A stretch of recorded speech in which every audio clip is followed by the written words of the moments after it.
Hello friends, இன்றைக்கி டிஃப்ரெண்ட்டான Rajasthani dish தான் பார்க்க போகிறோம். தால் டோக்லா. இது எப்படி பண்ணுறதுன்னு பார்க்கலாம். இதுக்கு பார்த்திங்கன்னா நான் உடைச்ச பாசிப்பயிறு அதை எடுத்திருக்கேன். அதுக்கப்புறம் கொஞ்சமாக நம்ம கடலைப்பருப்பு இது கூட சேர்த்துட்டு நல்லா தண்ணி கொட்டி வாஷ் பண்ணிவிட்டு இதை நம்ம குக்கரில் வச்சு எடுக்க போகிறோம். அப்புறம் இதுக்கு தேவையான அளவுக்கு மஞ்சத்தூள், மிளகாத்தூள், அதுக்கப்புறம் பார்த்திங்கன்னா உப்பு, கொஞ்சமாக எண்ணெய், இதெல்லாம் சேர்த்து நம்ம மூடி போட்டு இதை ப்ரெஷர் குக் பண்ணி எடுத்துக்கலாம். நல்லா இது வேகணும். ஒரு 4-5 விசில் விட்டு எடுத்துட்டு அதுக்குள்ளே நம்ம என்னென்ன பண்ணலாம் அப்படின்னு சொல்லிட்டு காமிக்கிறேன். இப்போ பார்த்திங்கன்னா கொஞ்சமாக தனியா நான் எடுத்துகிட்டு அதை நல்லா தட்டி வச்சுருக்கேன். அது கூடவே 1 டீஸ்பூன் போல் ஓமமும் சேர்த்துக்கணும். இப்போ இது ரெண்டுத்தையும் நம்ம கோதுமை மாவு 2 கப் எடுத்து வச்சுருக்கேன். அது கூட நம்ம இப்போ சேர்த்துட்டு இந்த கோதுமை மாவில் இப்போ நம்ம மஞ்சத்தூள் 1/4 டீஸ்பூன், அதுக்கப்புறம் மிளகாய்த்தூள் 1 டீஸ்பூன், உப்பு, இதெல்லாமே நீங்கள் எவ்வளோ மாவு எடுத்துக்கிறீங்களோ அதுக்கு ஏற்றாப்புல. இப்போ பார்த்திங்கன்னா நான் பூண்டையும் பச்சை மிளகாயும் நசுக்கி வச்சுருக்கேன். அதை இது கூட சேர்த்து நல்லா நம்ம ஃபஸ்ட்டு எண்ணெயை 2 ஸ்பூன் விட்டுட்டு இதை நல்லா மிக்ஸ் பண்ணணும். நல்லா எல்லாமே மிக்ஸ் ஆகிற அளவுக்கு நல்லா இதை மட்டும் மிக்ஸ் பண்ணிவிட்டு அப்புறமா கொஞ்சமாக தண்ணி தெளித்து நல்லா கெட்டியாக நீங்கள் பிசையணும். இந்த டோக்லா பண்ணும் போது இது நீங்கள் நார்மலாக சப்பாத்தி பண்ணுற மாதிரி ரொம்ப தண்ணியாலாம் பிசைஞ்சிடக்கூடாது. அப்போ தான் பார்த்திங்கன்னா உங்களுக்கு டேஸ்ட்டும் நல்லாயிருக்கும். அது நல்லா உடையாதையும் உங்களுக்கு வரும் டோக்லா. இப்போ பார்த்திங்கன்னா நான் கொஞ்சமாக மாவு தண்ணி தெளித்து இந்த மாதிரி பிசைஞ்சிக்கிறேன். ஃபைனலாக எப்படி வரும் அப்படின்றதையும் நான் உங்களுக்கு காமிக்கிறேன். ரொம்ப டேஸ்ட்டாக இருக்கும். கண்டிப்பாக செஞ்சு பாருங்கள். இதுக்கு வேறு டிஷ் நீங்கள் எதுவுமே தேவையில்லை. தாலில் நம்ம இந்த சப்பாத்தி இது மாதிரி தட்டை மாதிரி அது உள்ளே போட்டு நல்லா கொதிக்க வச்சு இறக்க போகிறோம்.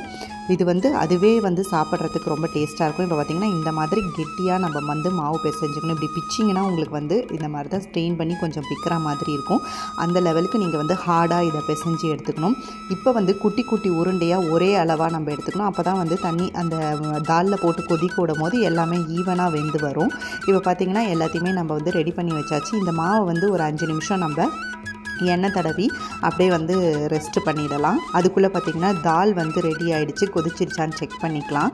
இப்போ ரெஸ்ட் பண்ணிவிட்டு அதுக்கப்புறமா நம்ம அந்த குட்டி உருண்டையை இப்படி தட்டையாக எடுத்துக்கணும். இப்படி நீங்கள் உள்ளங்கையில் தேய்ச்சிங்க அப்படின்னா தட்டையாகிடும் உங்களுக்கு. இதை மாதிரியே எல்லாமே ஒரே ஷேப்பில் ரெடி பண்ணி வச்சுட்டு நம்ம பக்கத்தில் சைடில் எடுத்து வச்சுக்கலாம். எல்லாத்தையுமே இந்த மாதிரி செஞ்சுட்டு நான் உங்களுக்கு காமிக்கிறேன். வீட்டில் ஒரு 2-3 பேர் இருக்காங்க, குழந்தைங்கள்லாம் இருக்காங்க அப்படின்னா அவங்கக்கிட்ட கூட கொடுத்து நீங்கள் இந்த மாதிரி தட்டி தர சொல்லலாம். ஈஸியாக வேலை முடிச்சிடும் நம்மளுக்கு. இப்போ பார்த்திங்கன்னா எல்லாத்தையுமே நம்ம இந்த மாதிரி தட்டி எடுத்துட்டாச்சு. இப்போ இது எல்லாமே நம்ம தால் வெந்துருச்சான்னு பார்த்துட்டு அதில் இதை நம்ம சேர்த்து நல்லா ஒரு 10 நிமிஷத்துக்கு கொதிக்க விட்டு எடுத்தோம் அப்படின்னா சூப்பரான டோக்லா ரெடி ஆயிரும் நம்மளுக்கு. இப்போ பார்த்திங்கன்னா தால் ரெடி ஆகிடுச்சா நம்ம பார்ப்போம். விசில் விட்டு இறக்கியாச்சு.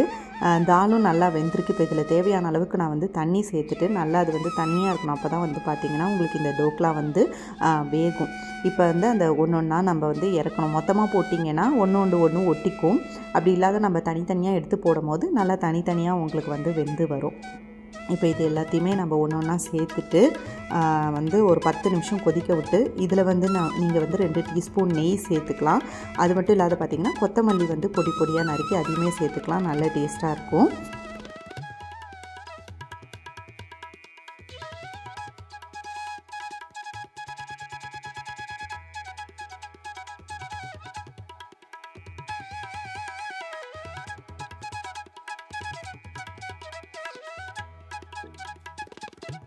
இப்போ பார்த்திங்கன்னா இது நல்லா உங்களுக்கு கொதிக்கணும் ஒரு 10 நிமிஷம். இது எப்படி வெந்துடுச்சுன்னு தெரிஞ்சுக்கணுன்னா நல்லா இது மேலே மிதந்து வரும். அதே மாதிரி கொஞ்சம் ஃப்ளாட்டாக நல்லா பெருசாகி வரும்.